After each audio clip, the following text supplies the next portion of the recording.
In an intense investigation, the board concluded that Detective Suter took his own life last November. But not everyone agrees, including Suter's widow.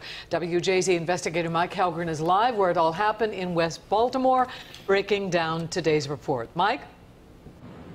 Denise and Vic, there's a healthy dose of skepticism. It could read like a Hollywood script that Detective Suter plotted his own death because he was upset about a federal police and corruption investigation and figured it was the only way out. As you said, his widow disagrees with that. Former Police Commissioner Davis disagrees with that. But the board members say they simply followed the facts. We think we have built a compelling case. While the independent panel investigating Detective Sean Suter's death said it was likely suicide, they could not guarantee with 100% certainty that he killed himself. Lord knows what was going on in his mind, and we could try as hard as we want.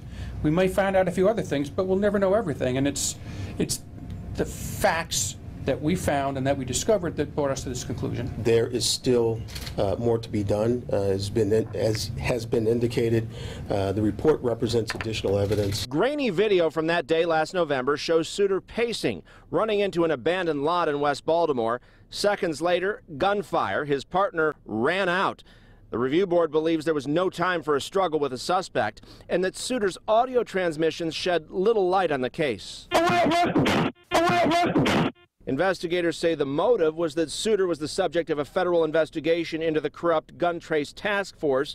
He died the day before his grand jury testimony, although he'd been granted partial immunity. In the beginning, the information is that they thought that they may have a suspect.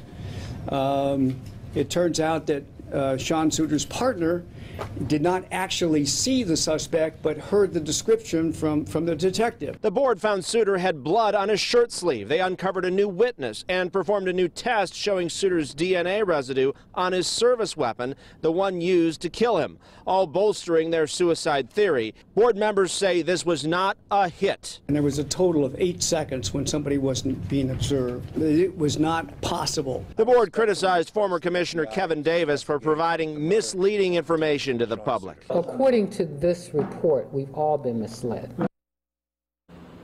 And the mayor declined to say whether she wholeheartedly supported the suicide findings. She said she wanted to speak to members of the review board.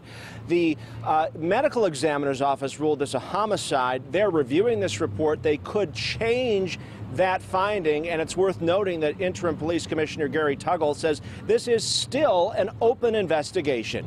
Reporting live at the scene in West Baltimore, Mike Halgren, WJZ.